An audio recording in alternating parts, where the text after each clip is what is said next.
Well, welcome everybody. I hope I'm going to keep you awake now after lunch. I'm going to tell you how we're thinking about data and analytics here at UTS. And I hope I'll challenge, perhaps stretch your thinking about what data and education means when you put those two words together.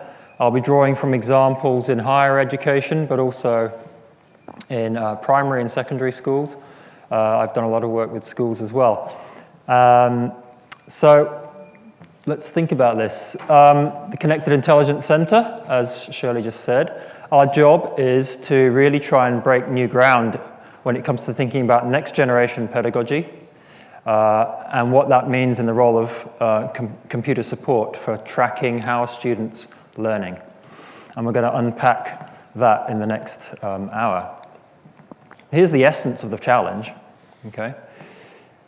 Obviously, we already track students in many, many different ways. There's nothing new there. The question is, as students leave digital traces in increasing richness and variety, or a sort of digital shadow, just as everywhere we go in society today, we tend to leave a digital trace behind us, whether you're using your store card or using your phone, etc. And that's why there's so much hoopla about big data these days. You can hardly turn the news on without someone talking about how big data is being tracked at the level of a whole city or within an organization's business or track, anti-terrorism operations. Big data is just exploding all around us. And really learning analytics is what happens when that data explosion hits education. And as ever, education is a bit late to the party. Whereas other sectors are forging ahead, education is just sort of getting to grips with this. On the other hand, just buying stuff or making a phone call or other sort of transactions that we just do in our daily lives are somewhat different from learning. So we need to really try and think about pedagogy, educational research, computation, algorithms. That's the space where all this stuff meets. Well, you can't buy an educational product now without it coming with a dashboard of some sort, right? So if you Google learning dashboard or something and bring up the images and just let them sort of wash over you, everyone is counting something. Everyone's got red, amber, and green traffic lights or bar charts or pie charts or something, of course. Now, the question for us as educators, of course, is, well, what are they counting? Is it useful? Can the person looking at it understand what's going on? How does what a computer can count relate to higher order competencies of the sort we care about, like critical thinking or collaboration skills or mastering a particular competency? I was in Edinburgh a few months before I left the UK, and I was speaking at this event called Code Acts in Education. It was all about how software is shaping learning. And I was walking down the street, and I thought I'd just ask Siri to find me the website. So I said to Siri, please find me Code Acts in Education. And Siri came back and said, oops, searching the web for code accident education. And Siri was gently reminding me of the dangers that computation and technology could have for education. And many people, of course, have complained that technology is not enhancing education, it's just reinforcing the existing paradigm, for example. And exactly the same accusation could be leveled at analytics and the way we use data. And that's really what this talk's about. I'm hoping to stretch your thinking that might be worried, perhaps, like this chap was, that this beautiful thing, this organic, evolving, growing thing, if it hadn't been chopped off the tree, when you start deconstructing it and indexing it and measuring its performance indicators, you've somehow lost something in the process. And the Dutch actually says, for those of you who haven't got good Dutch, check out the difference between knowing and measuring. And for some people, when you start talking about data analytics, this is really their worry. It's the computer guys again. They just want to reduce everything. They want to start counting stuff. They're going to generate performance indicators. Before I know it, my promotion case is going to depend on the graphs from the students. This is just a disaster. Okay. And really what I'm wrestling with is, well, how might we be using analytics in more creative ways than just to dumb down? Okay. Let me introduce you to a student at a school where I was the chair of governors, a primary school in the UK. Now, Joe's doing very well in many ways. He's become much more curious than when he arrived. He's working much better with his other students than when he arrived. And when he's asked a question that he doesn't understand, he doesn't just sort of collapse or freak out. He actually sort of persists. If we look at the analytics chart for Joe's class, courtesy of the Department for Education, we have this nice visualization that shows how a student's doing in the class. 54 are achieving level 4, most of them. That's encouraging. We've got none stuck. We've got a couple in the black here who had no prior attainment data at Key Stage 1. That's infant school. And one's falling behind. So hopefully we'd be finding Joe up here. Well, actually, Joe is the one who's falling behind. Joe's actually coming from a broken home. He's picked up from the streets early in the hours seeking drugs for his mum. He has to bottle feed his baby sister before he goes to bed because his mum's usually out cold. Joe was doing very well, as I said, in many respects. But Joe, as far as this learning analytic is concerned, is not doing very well at all. So the point is that these representations are actually quite political. There's a whole different talk which I can go into about the politics of these representations and how they're used. But let's just simply note that the accountants recognize that when you invent an accounting tool, you're not just neutrally, objectively measuring reality, you start to shape the reality, especially when there are big sticks associated with what the outcomes are. So we have to be very careful that the learning analytics that we start to buy from the vendors are not actually imposing a pedagogy or a mindset that's actually counter to where we're trying to take our schools or universities. Now, statistical analysis of educational data is not new. So you could think of it at a sort of macro, meso, and micro level, okay? So we're all very familiar with educational data at the regional, state, and upwards level, okay? We have the joy of PISA, which will send education ministers into a spin every time the report comes out. And PISA, of course, is based on a certain set of indices about what it means to learn effectively. And we could have a good old debate about that. At the meso level, if you are running a department, if you are a school principal, if you're a DVC at a university, you're worried about what's going on at the institution level, and you're sitting on a load of data already. There's nothing new there. You might have a business intelligence unit or a learning analytics unit who are sitting all that demographic, attendance, grades, completion, dropouts, all that data. And just we had a meeting recently at the Department for Education where we were talking to them about their data hub. If you haven't been here, then you might want to take a look. All the school data across the state is now there. You get interesting tools to visualize it in different ways. You can change the axes, choose what you want to visualize, whole bunch of different kinds of data sets that we're very familiar with. Okay? Take a look at that. And in the UK, again, the context I know well, this is what you live or die by as a head teacher. These stats come to you through the RAISE online system, and if you've got any significant minus scores here, it's going to throw you and your governors into an action plan. And if you're too much below the national averages, you lose your job. It's that punitive now in the UK, and it's extremely unhealthy for people trying to think creatively about the future of learning. But this is the regime that we live under in the UK, and as far as I can gather, Australia seems to be enthusiastically following. But it's at the micro level that we've got something new, okay? It's at this level that we're going to see an explosion of data, at the level of the individual student and the teacher who cares about their progress and that of their peers. So normally, at the level of a senior leader, a DVC, a school head, you are not tracking individual student progress. That's not your job. You've got a different kind of role, strategic role.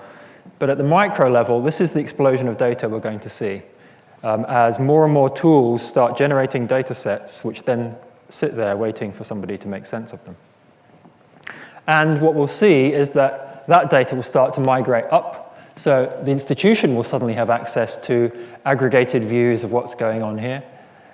And as that data starts to get shared and made sense of, and perhaps institutions may share data as well, that may allow us to develop smarter technologies that make sense of the data here. Okay, so this is really the bit that everyone's getting excited about when we say learning analytics. It complements and adds to what we already know at the meso and macro levels. So when we create a learning experience, we have some kind of learning design or intent, and then through a variety of mechanisms, the student has an experience of some sort which has some kind of outcome. And what we're trying to do now with learning analytics is really speed up the feedback loop. Okay? So suddenly, the educator could be seeing in almost real time how effectively is my learning design working out, and the student could be seeing as well. So we're now starting to move into student agency, autonomy, taking responsibility for your learning, and seeing visibly things that up till then might have been rather hard to visualize. And if you read the kinds of horizon scanning reports that are coming out all over the place, everyone's talking about learning analytics. It's kind of flavor of the month at the moment, which is both good and bad. It's good in the sense that we're thinking about how do we evidence learning in more rigorous ways, how do we evaluate teaching practice in more rigorous ways. And depending on the report you read, and there are many, all of these links will follow in the slides, so don't worry.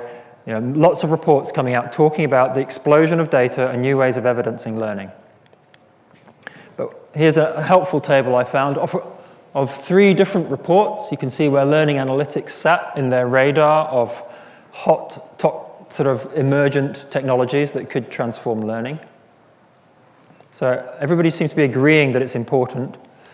And what's more, the venture capitalists are very interested in this. So in Silicon Valley and elsewhere, edtech startups are hot. Education has never been so sexy for business. A quote from just one house, they are completely focused on funding entrepreneurs with a vision for better and smarter learning. What we have to hope is that these entrepreneurs know something about learning as well. So there's a lot of them with passion. I had a rubbish school experience. I'm going to make it better for the next generation. I'm going to hire some data scientists, some really smart software people, and some great visualization designers, and we're going to really kind of transform learning. And often it's the sort of Silicon Valley gung-ho thing. So we can be cynical about that, or we can be excited because those guys learn at a furious pace. They make lots of mistakes, but they learn very fast. And they will be rolling up at your doorstep with some very shiny products. And the question is, when they start dazzling you with those dashboards, what kinds of questions are you going to ask them? What kind of alerts are you going to have about the stuff they're showing you? And Candace Thill at Stanford has said, well, hang on, are we just about to outsource our core business here? Universities, and we could read schools as well, we're the ones who are supposed to know about shaping the learning experience, but we're about to start buying products that could be telling teachers and students how they're doing. And we're trusting that these guys know what they're doing, and sometimes people are making purchasing decisions without really thinking that through. So let's step through the core question for learning analytics, and we'll do it in slow motion. Okay, here's the question. Who's we? Who's going to see this stuff? Okay. It could be the head of year, it could be the teacher, it could be the individual student. Do I get to see what my peers are doing? Do I get to see them anonymized or unanonymized? How am I going to tell what's going on? You're going to give me a pie chart, a bar graph, a trend graph, a traffic light. How am I going to understand what that means? Am I going to need training? This digital profile, well, remember those dashboards? What exactly are we counting? Do we trust the data? Oh, and then there's learning. Well, if I asked each of you what kinds of learning you care about, we'd have 1,000 different answers, right? There are many different kinds of learning. So learning analytics can take very many different forms, and I'm going to show you some of those. I think it's important, before we sort of dive into engines and dashboards and performance indicators, to actually just get a sense of where we're trying to go. And you've heard already from Shirley and from the others about the kinds of learning we're trying to create at UTS. But I thought it would be interesting to play you a clip from the kids who are 10 at the moment. And they might be considered the graduates of UTS in 2026.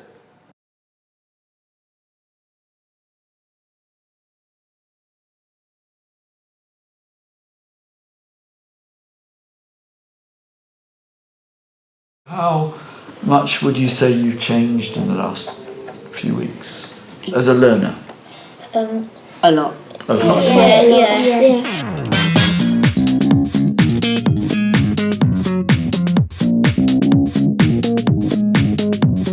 I think the kids have got loads from it, absolutely loads, you know, from an experience alone.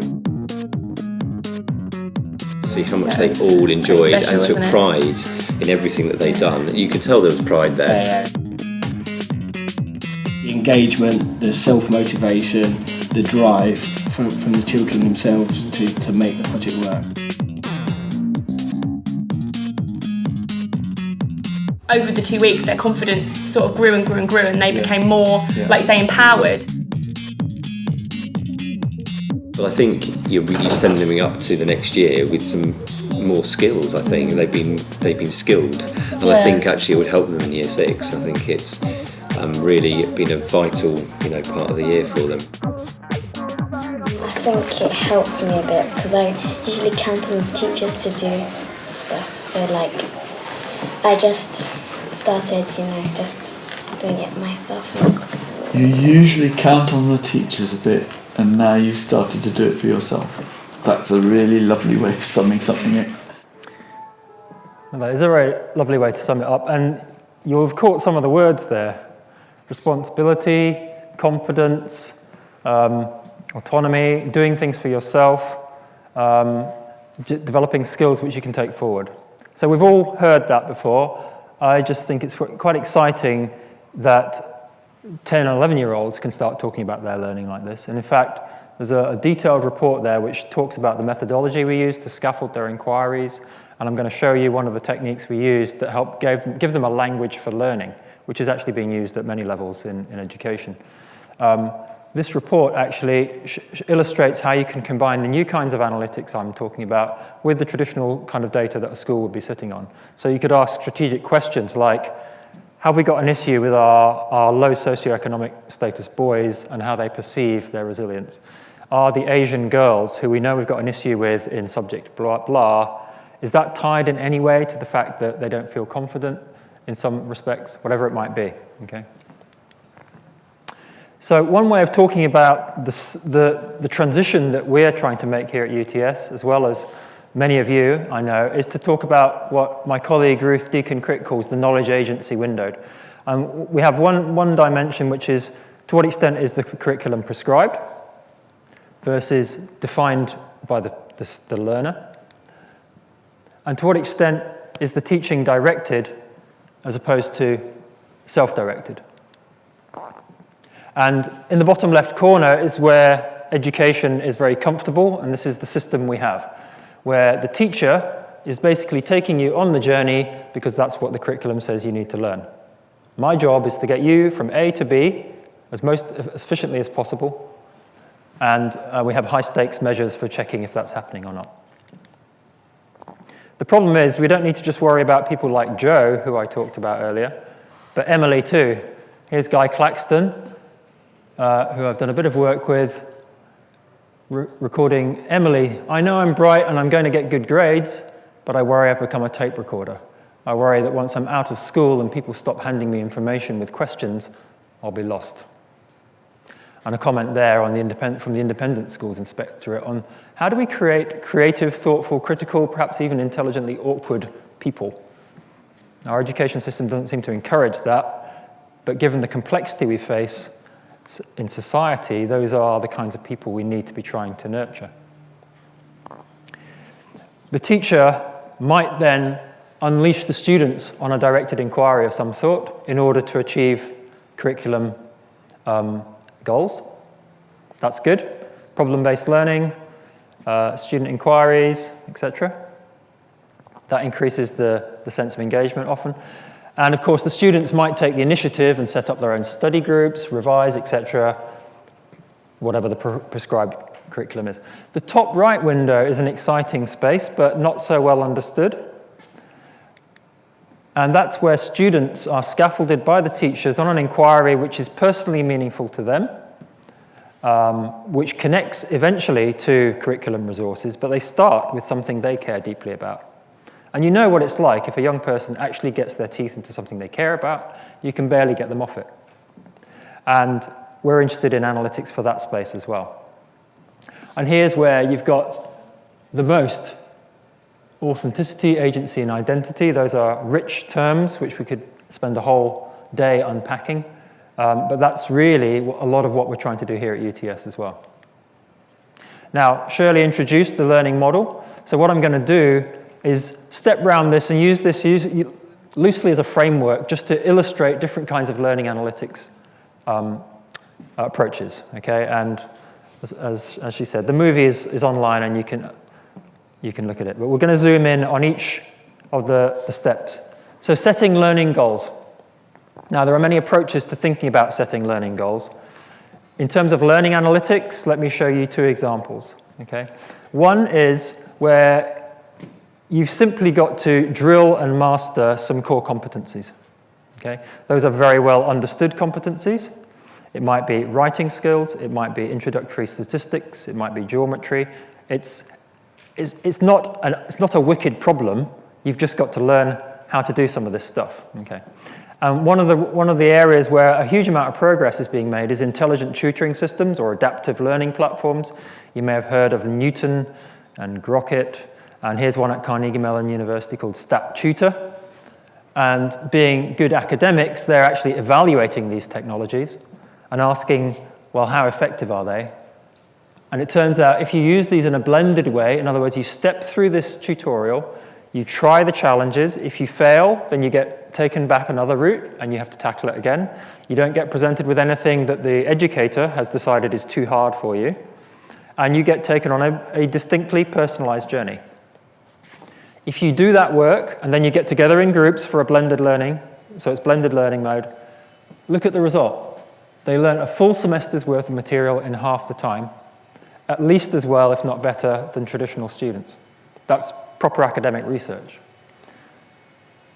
So you might say, why would you not want to use something like this, where a bunch of very smart people have analyzed to death what it means to master this curriculum, and they've built a software tool which gives every student a 24/7 personalized experience.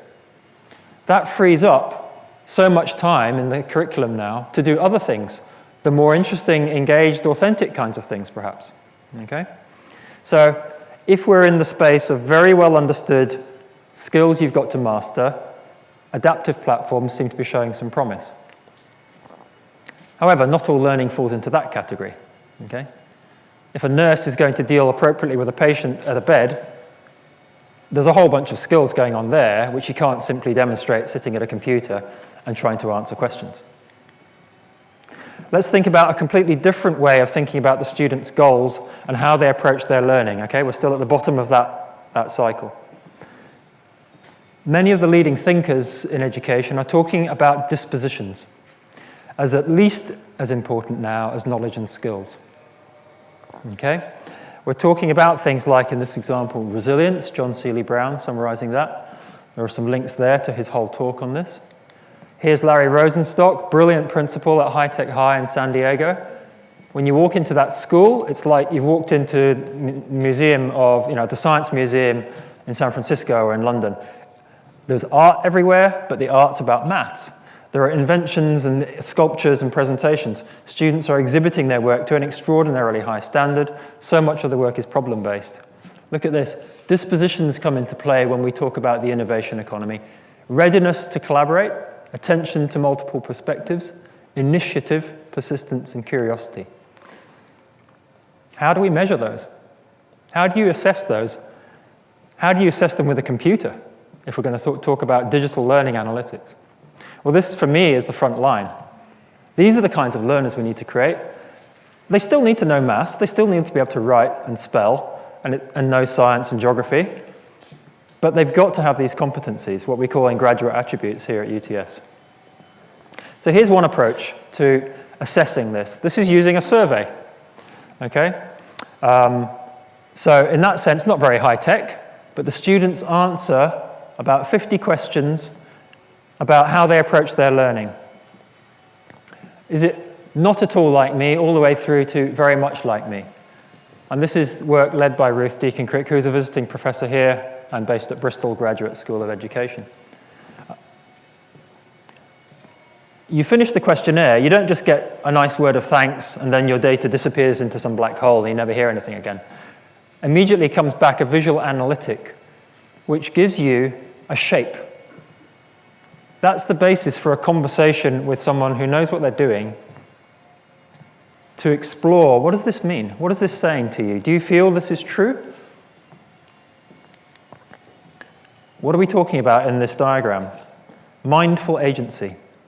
One of the, statistically, when you do the data analysis, this is highly predictive of several of the other dimensions. It's about your ability to take responsibility for your own learning, defining my purposes, understanding and managing my feelings, knowing how I go about my learning, being able to step back and say, I'm tackling this differently from how I would have done it 6 months ago. Planning my learning. Sensemaking, that future work skills slide that Shirley put up this morning. Sensemaking was the #1 skill for the next generation of employees. The ability to make connections, to see that what I'm learning now has some connection to something else I learned before. To connect what I'm doing to my own story and who I am as a learner. Creativity has a particular meaning here. Using my intuition and imagination to generate ideas, taking risks, the idea, feeling comfortable playing with an idea, looking at it from a different perspective. Curiosity, not just taking things at face value, wanting to dig beneath the surface, pushing back, asking why, questioning perhaps your assignment, questioning your teacher, shock horror. Belonging, highly predictive, more and more evidence coming out about the sense of belonging in a learning community, absolutely critical. I feel that I am somewhere where I can learn, I feel supported, I know who I could go to talk to, whether it's peers or adults, as a child. But equally, first year experience at university, preventing student dropout when they hit that shock of coming to university. They're no longer in the safe space they might have felt they were in sixth form. Collaboration skills, we hear a lot about that, no surprises there. Knowing when to work on your own as well as when to work with others. Hope and optimism. This is quite deep stuff, actually. You know, the sense that I have a growth mindset, as Carol Dweck would put it, that I can change, that I'm not just bad at maths and that's how God made me. You know, that I can actually have strategies and know what to do when I'm stuck. And then there's a sort of orthogonal one called openness to learning. And you don't really want to be at either end. You don't want to be dependent and you don't want to be closed. But it's an emotional orientation of being open and ready to invest in learning. So that's an analytic which has been validated in many cultures at many different levels of student. And it's been used in Australia here as well. There isn't time to go into all the details of how that's being used with Indigenous young people as well. Now, that's self-report. That's answering a questionnaire. What if a platform, a learning platform, could generate a diagram that looked like this? How would we do that? Well, here are a few thoughts. Let's imagine that you can mine the social network patterns, look at a team's effectiveness, look at the way in which you initiate a relationship, through the way that you're interacting with your peers in an online social platform, perhaps. if we look at sense-making, supposing there's a diagram or a painting or a movie, and I'm tagging it in a very different way from my peers, or I'm sharing it, something I'm learning in architecture with a bunch of astrophysicists. I'm seeing a connection of some sort, right? If I stand out in the way I'm doing that, that might, reveal something about what I see and the connections I make. Curiosity. Well, language technology can pick up questioning behavior, arguing behavior. I'll show you in a minute a little bit more about how that works. The way in which you search online could betray what you think it means to know something. So, a couple of examples there on the goal setting. Let's move around the loop, accessing ideas and content. So if we are flipping the classroom, and students are being sent out to be foragers and sense makers, how might we know what they're up to? In one sense, this is easier. It's jumped. Okay, so it's relatively simple to log this kind of stuff. This is the kind of thing a learning platform will tell you now. Did that PDF get downloaded? How many people watched that movie? Who's annotated or made a comment on something? Who's contributed to the Google Doc? Who's edited the wiki? Boring, but simple, and gives you some kind of rough idea of engagement. Doesn't tell you anything about the quality of the contribution, really, but at least students are there. The more sophisticated video players can tell you which bits get replayed. Where did students rewind? That's presumably a signal of something. At what point did everybody just stop playing the movie and move on? But here's a more interesting one. Here's the search thing. So this is one of my students back at the OU, Simon Knight. Search is ubiquitous. We spend our lives doing search. But your conception of what it means to answer a question could be revealed by the searches you do and the way you talk about it with somebody, say, through text chat. So what do you think is trustworthy knowledge? And so without diving into detail, there's a huge amount of work into what's called epistemic cognition. How sophisticated and nuanced is your conception of what it means to know something or answer a question? Based on dimensions such as this. I won't read it all out, okay?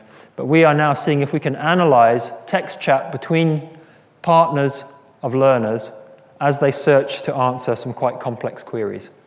Could that betray different epistemic mindsets? Let's move on to making sense and testing action. Okay, you've got some students. You want to send them out into the bush to do something authentic and engaging and transdisciplinary. How are they doing? Well, normally you wouldn't know until they come back with some measurements and they've filed a report or they've got some graphs to analyze.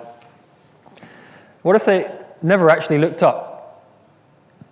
What if they never got down on their knees and burrowed around the roots at the irrelevant places? Well, here's an example from Japan where they had cameras up which could actually detect the students' posture as they explored the space. And if you don't know how to be one of those professionals who can go out into the bush and do the right thing, you don't know how to interact, you don't know when to look up, when to look down. So I'm just stretching your thinking here about what it means to have learning analytics. Teamworking, collaboration. Some great work up the road at Sydney University. You've got students working in teams in a classroom, but they're using electronic surfaces now, big versions of iPads. And the teacher's got a dashboard. And the system knows who's talking to who in the system. The system knows what's happened, who's touched this object on the screen and moved it, who joined those two concepts together in the concept map. And the teacher has a dashboard that allows him or her to get a sense of who's talking most, who's gesturing most, who's contributed most to the map, and a sort of aggregate overview here. So, for example, this is a balanced group, Group A. But on the right, we have one member who's quite isolated and not engaged. We never knew how to do that before. Of course, if the teacher sat and watched the group, they would be able to spot this. But if you have a Superlab, like we just saw, or you've got students doing this at all times of the day and night, how could you track that kind of authentic, self-directed activity without having to be there all the time? We talked about professional identity. Well, here's me quantified in LinkedIn. LinkedIn Labs released a network mapping tool. There's my community, and actually it's a really good picture back to me of who I am professionally. We can quantify that. We can show that to students and say, by the time you graduate in 3 years, you should have built up a professional network with some of the key stakeholders in your community. This is going to hold you in good stead in the future. But of course, we can do that for a community who are online anyway. So here is a social learning platform. We're seeing who's got a social tie to who. What is a social tie? Social tie means you either friended them, followed them, responded to something they said, or did something else. For example, somebody puts up a document and you annotate it. A lot of learning is mediated through these artifacts. So we can, if you can see faintly, if we showed everything, you just get a huge spaghetti diagram. But now you can filter it not only on the kind of social tie, but also the topic as well. So there's a tag cloud there that shows what were they talking about. So we can now filter and show a very different diagram when we look at the friend network as opposed to the response network. So again, we can now quantify something that used to be intangible and ephemeral, which is pretty interesting. And there is research now that shows the relationship between social connectedness in these graphs and other indices of academic success. Here's another example. You're all familiar with mind mapping. Okay, we teach that to our 5-year-olds.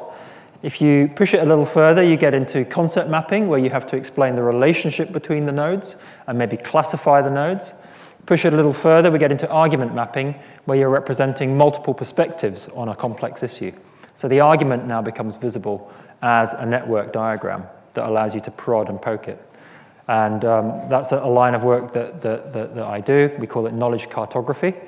And here's a screenshot from one system where people are instead of just contributing to a discussion forum, they're contributing a node which is consistent with something else.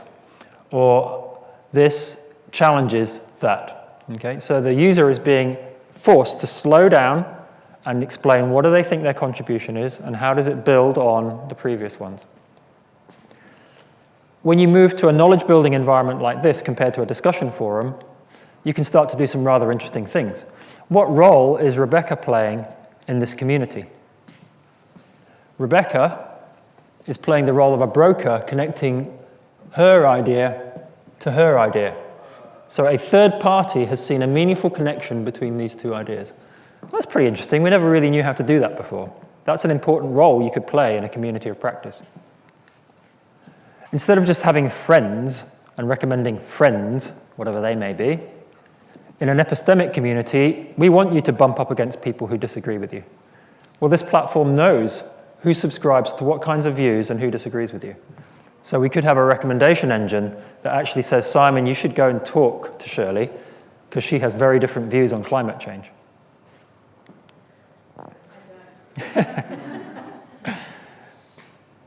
Let's think round the cycle to receiving feedback. Now, this is where that fairly simple diagram kind of breaks down, because in the world of learning analytics, feedback is constant and ubiquitous.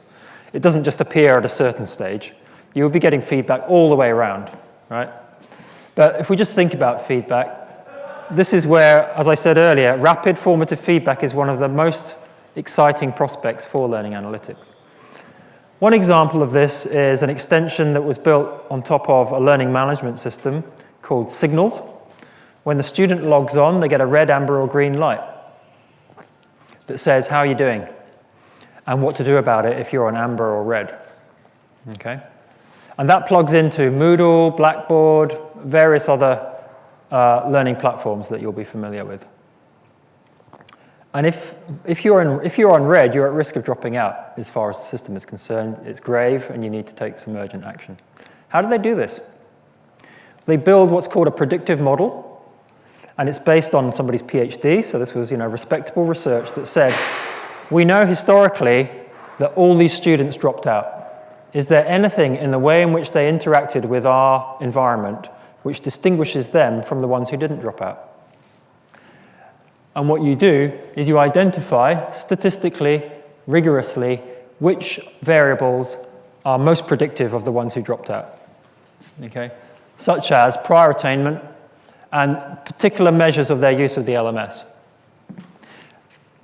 And they could predict with, quite a lot of accuracy, and this work has moved on quite a lot since, that particular paper in 2007. You can predict statistically which students are going to drop out just from those 6 variables. All right? Now, a lot of universities are now working on this. A lot of schools are very interested in this as well. And in various universities, now, including here, there is a predictive model running and passing potentially at-risk student names to the student support team for them to prioritize their attention and perhaps make an action. And increasingly, we'll see these kinds of things just giving feedback to the student. And there's a whole research program around this kind of thing. But here's a very different kind of dashboard. It's not telling me, am I going to drop out or not, but it's reflecting back to me how I'm doing in a number of respects. There's the sort of profile diagram you've seen. There's a social network. You've seen that knowledge mapping thing. There's my mood graph. I've been sharing how I'm feeling about my studies. There are quite a few systems that do that. In this one up the top, this is just a sort of mock-up prototype.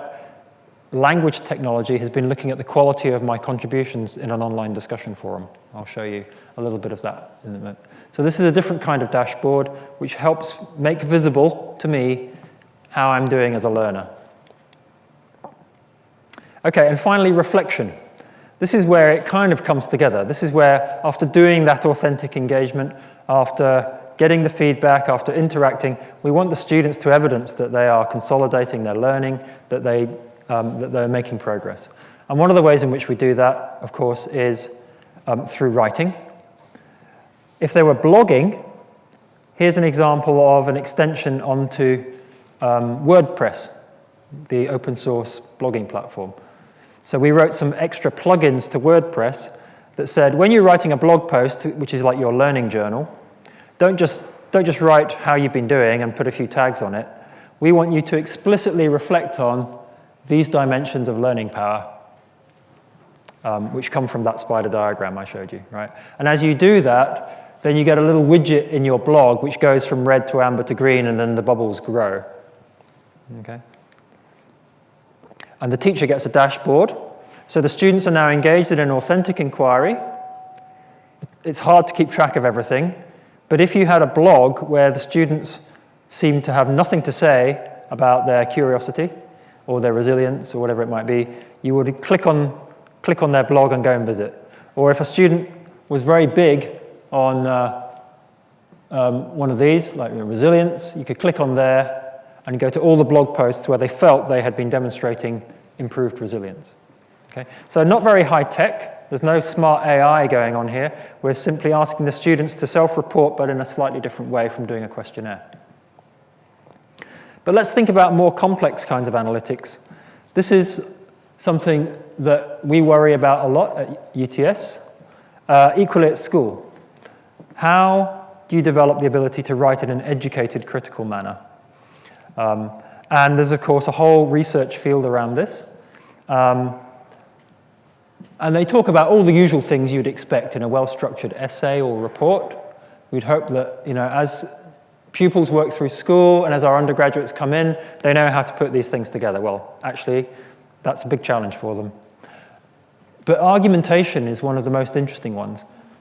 And I've got a few quotes here from the literature on this. But often students completely underestimate and don't really know how to make their thinking visible. Take the reader on a journey that shows you the kind of moves I'm making as an author. So we're working with Xerox, who have got some very interesting technology. And it picks up the kinds of moves you make when you're writing in an educated, critical manner, expressing background knowledge. You might use constructions like, recent studies indicate, or something is universally accepted. So we're just summarizing consensus knowledge here. I'm just going to click through these so you can see the kinds of things we're talking about. But these categories are the results of quite extensive linguistic analysis of how scholars write. And so they sort of set the gold standard for where we're trying to move our students.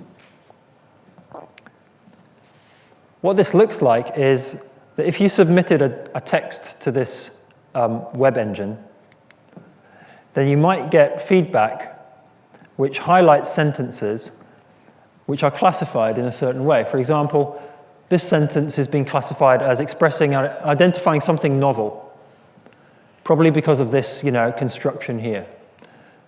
But here we have one, rather than dum-de-dum-de-dum-de-dum, our approach has been to, okay? So we could have done this, but we haven't for some good reasons, which the system is detected as drawing a contrast of some sort, okay?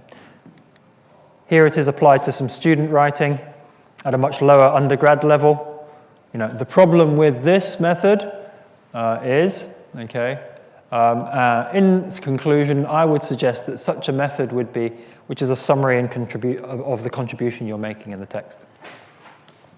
So this is pretty exciting stuff, and we're going to be trialing this at UTS. We have a lot of academics interested in this, because the scenario is getting rapid formative feedback on draft writing in real time, personalized to you, simply can't compete with that from just a scarce number of human coaches or tutors. So, to conclude, as we leave increasingly rich digital shadows behind us, we're interested to know whether we can make sense of this. These are the shadows that students are leaving behind. The interesting thing is that we can use an analysis of this to provide rapid formative feedback. But shadows, as we know from Aristotle, are an imperfect proxy for real experience. So at this point, I feel the need to do my Superman act and say the interesting thing is that the shadow is talking back now. The shadow is able to reflect back to me something about what I'm doing. And if I know how to make sense of that, that could be very powerful. And if a teacher knows how to make sense of that, it could be very powerful. But let's be sure we're designing shadows that help create the kinds of learners and teachers that we want to create, and not ones which merely reinforce paradigms that we're trying to escape from. Thanks very much.